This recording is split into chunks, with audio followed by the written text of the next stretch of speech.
ձեզ պարոն Փաշինյան վերջին իրադարձություններով բաց է դառնում, որ ձեզ համար էմոցիոնալ թեմայի է Արցախը եւ արցախցիների հարցը, ինչի մասին ձեզ պարբերաբար հիշեցնում են Արցախի մասին, ձեզ մեղադրում են Արցախի կորստի համար, եւ հետաքրքիր է ինչու եք դուք Արցախի արցախցիների մասին լսելիս դառնում առավել հիասթափ, չխայտանում եք, խնդրերի մեջ եք հայտնվում եւ հետաքրքիր է նաեւ այն, թե ինչ ապրումներ եք դուք ունեցել Արցախի կորստի ժամանակ, որովհետեւ ամեն դեպքում 2023 թվականին հրապարակային խոսքում ձեզ համար Արցախը դեռ Հայաստան է եւ եթե կարելի է մեկ հաց եւս եկեղեցու հետ կապված, որովհետեւ այն հնարավորել է ձեր նախընտրական ծրագրում, ինչ է սպասվում Բեհապար Հայրապետին, եթե դուք դրվեք եւ ինչպես է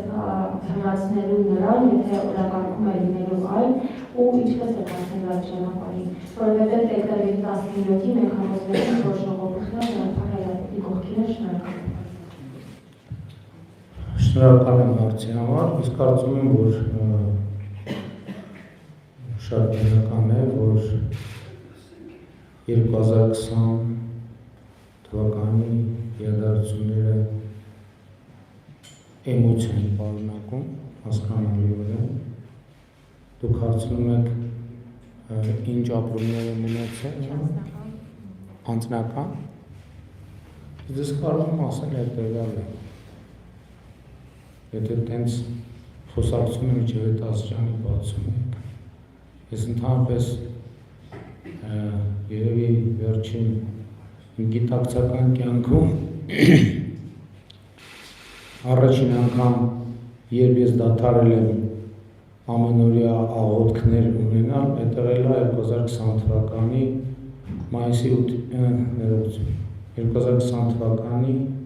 նոյեմբերի 8-ից հետո։ Չէ, ընդհանրապես, ասում եմ, ընդհանրապես։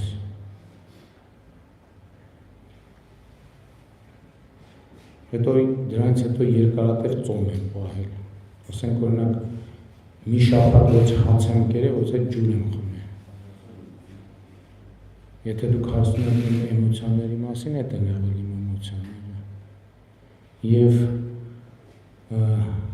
Եվ դրանից բխող բոլոր հետևանքներով են, բայց հետո էլի սկսել եմ մտածել, ինչ է տեղի ունեցել եւ ինչու։ Եվ հասկացել եմ, որ իհարկե մի անգամից չեմ հասկացել, քայլ-քայլ հասկացել եմ, որ Հայաստանը Ղարաբաղյան շարժման դրվել է թակարդի մեջ եւ այդ թակարդից պետքա դուրս գալ։ Եվ ուրախ եւ հպարտ եմ, որ ինձ հաջողվել է Հայաստանը դուրս բերել այդ թակարդից։ Այդ ամբողջը։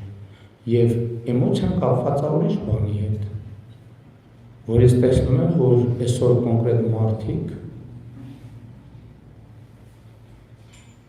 լրտեսական գործունեության տրամաբանության մեջ Հայաստանը ուզում են հետ տանել կոնֆլիկտի թակարդի մեջ։ Այս ամբողջ պատմությունը։ Մնացածն էմոցիոնալ, ես զարմանում եմ, այսինքն մարդ կա, որի համար այս թեմաները էմոցիոնալ չէ։ Եթե մարդ կա տենց, ուրեմն առավել ևս։ Ես չեմ զարմանում, որ ասենք Ռոբերտ Քոչարյան նման մարդը էմոցիա չունի, նա որտեղ սառնասիրտ մարդասպան է, ինչի պետք է էմոցիա ունենա։ Սառնասիրտ մարդասպան, որի տեղը բանտում է։ Կարծում եմ բանտում իր էմոցիաները կամաց-կամաց կսկսեն վերականգնվել։ Կամ Ծառուկյան Գագիկ ինչի պետք է էմոցիա ունենա։ Քյարփինջը ոնց կարա էմոցիա ունենա։ Կամ կալուգացի օլիգարխ ինչի պետք է էմոցիա ունենա, արհեստական ինտելեկտ էմոցիա ունի։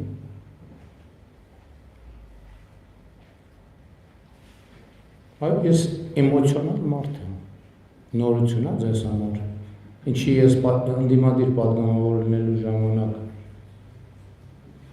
էմոցիոնալ չեմ եղել, լրագրող լինելու ժամանակ էմոցիոնալ չեմ եղել, ընդհանրապես մարդը էմոցիոնալ եղավ, ես չեմ պատկերացնում մարդը առանց էմոցիայի։ Առանց էմոցիայի մարդը կամ տախտակա կամ քյարփինջ է։ Եվ ցավոք սրտի մենք քաղաքական դաշտում տեսնում ենք այդպիսի բութ գործիքներ, որոնք օգտագործվում են տարբեր ուժերի կողմից։ Հա, եւ քանի որ հարցը կապեցիք Հայաստանյան առաքելական եկեղեցու հետ, ամենաբանը զվարճալին գիտեք որն է, որ Հայաստանյան եկեղեցու առաքելական Սուրբ եկեղեցու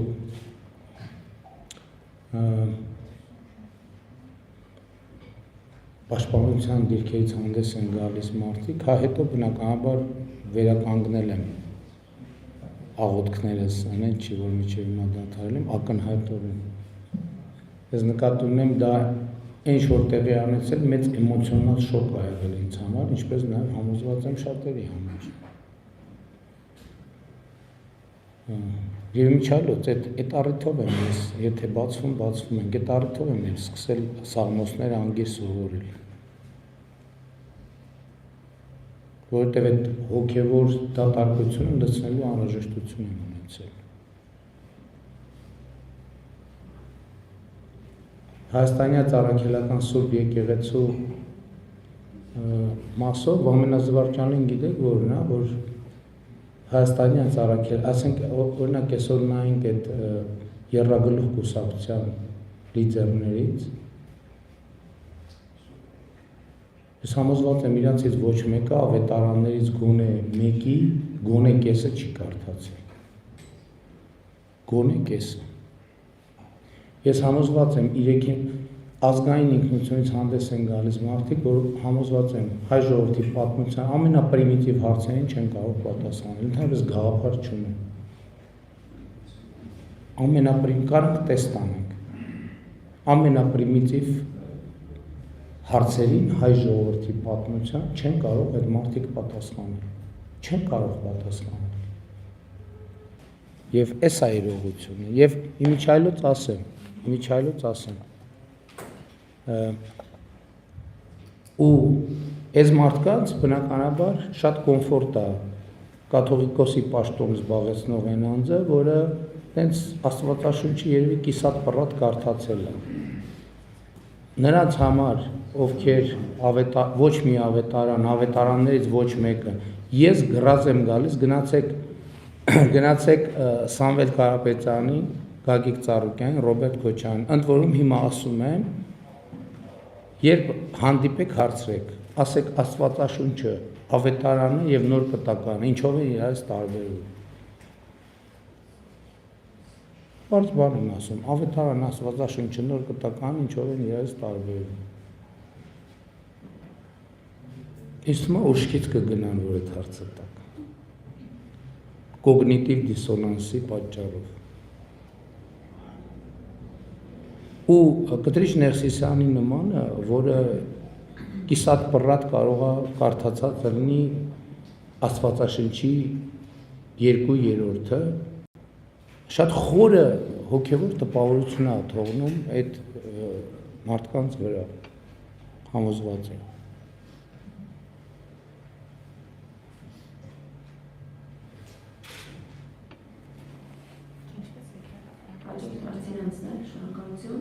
Ժողովրդի կամքի արտահայտությունը ինքնին արդեն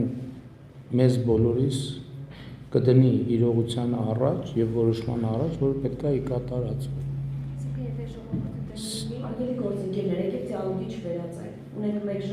Ցանկացած բանի, որ ժողովուրդը դեմ լինի, ուրեմն չի լինի, ցանկացած բանի, որ ժողովուրդը կողմ լինի, ուրեմն կլինի։ Հավանիչ տեսանյութը եւ բաժանորդագրվիչ նորությունները բաց չթողնելու համար